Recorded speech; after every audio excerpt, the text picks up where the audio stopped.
Hello and welcome, my friends and viewers, to another episode of Wildshape, where you guys vote and I turn some of our favorite characters into D&D 5th edition monster stat blocks for you guys to use in your games. This time around, you guys have chosen the Tree Sentinel from FromSoft's Elden Ring, one of my favorite video games that I've ever played, and as such I will be converting the Tree Sentinel's canon abilities and powers to the mechanics of D&D 5th edition, as well as developing in-game lore explanations for that creature's existence, and ways that you can plant them around in your world for your players to encounter. As always, I will be operating under the assumption that you guys already know what these characters are from their respective media. As such, this is not a breakdown of the Tree Sentinel or its lore within Elden Ring's world. This is simply to allow everyone to fill out their bestiaries with more cool monsters and creatures based on these characters. With all that said, our converted Tree Sentinel, who we shall call the Grove Rider for those who want to avoid referencing Elden Ring directly in their games, is an exceptionally tanky Fey creature with an armor class of 20, courtesy of plate mail added shield, with an average of about 100 hit due to them being a more martial-focused monster. Proficient in strength and constitution saves due to his bulky size and nature affinity, he is vulnerable to lightning damage but resistant against cold, fire, radiant, and slashing damage. He is also immune to the following conditions and can only speak Elvish and Sylvan, and sits as a CR 10 creature, though I must remind you that the challenge rating system isn't necessarily the best when determining encounter difficulty. The Tree Sentinel's primary ability is his Leaping Charge, which allows him to deal an additional 3d6 bludgeoning damage if he moves up to 30 feet in a straight line before attacking.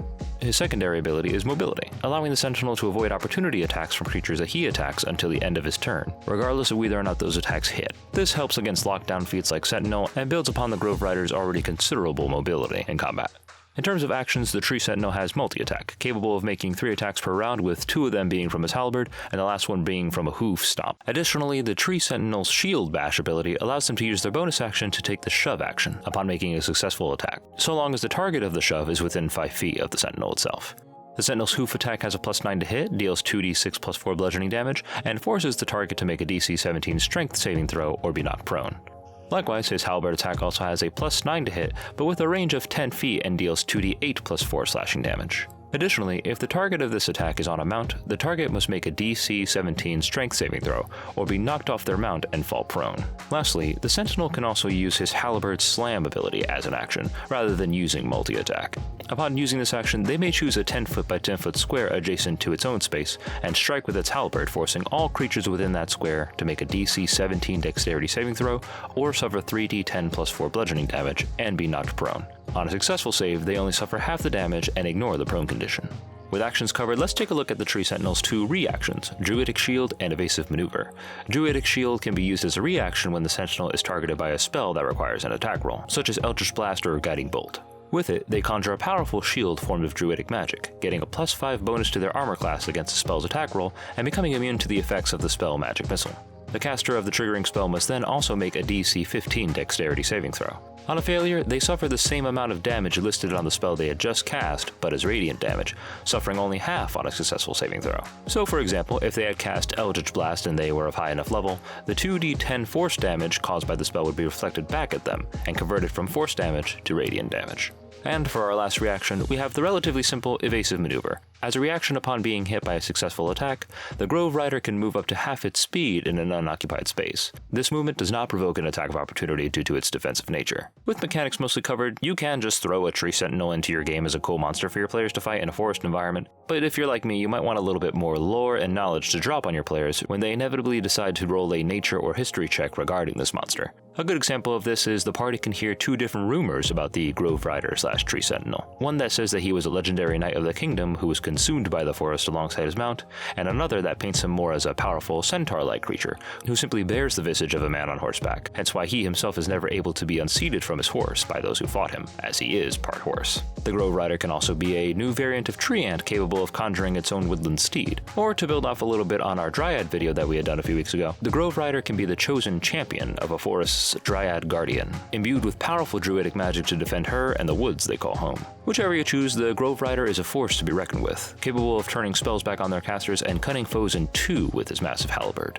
When using the Tree Sentinel / Grove Rider in combat, the best advice I can recommend is to utilize the creature's mobility as much as you can.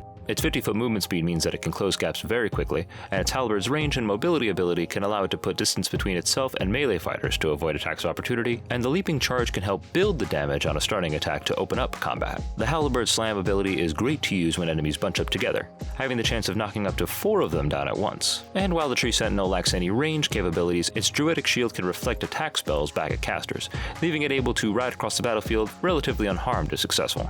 Its shield does not work on spells that cause saving throws, however, so keep that in mind. Beyond that, its AC, HP, condition immunities, and resistances make it extremely durable and long-lasting, so long as the party doesn't discover and exploit its weakness to lightning.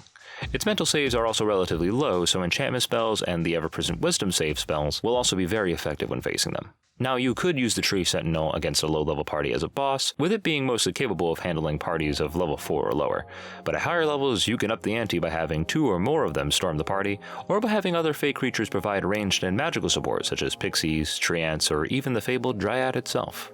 In terms of quests regarding the Tree Sentinel / Grove Rider, here are a couple examples that I've made for you guys to use in your games. A noble who could be having a particularly difficult time clearing a forest due to fey interference can hire the party to kill the Grove Rider to demoralize the fey. Or, if you want a bit of mystery for your players to solve, a legendary knight could have gone missing while riding through the woods, perhaps to take part in a tournament or ride back to their kingdom, whatever have you. That reason is important. What is important is that upon investigation, the party can discover one of 2 things happened. Either the knight has left the service of the realm in favor of swearing fealty to a mysterious lady dryad willingly, or she could have cursed and bound him to her will, turning him into a tree knight thrall. Likewise, the Grove Rider could possibly be its own character, protective of its forest and unafraid to bring harm to the players who trespass on its land. It could also provide them aid if one of the players is a druid or nature inclined like a ranger.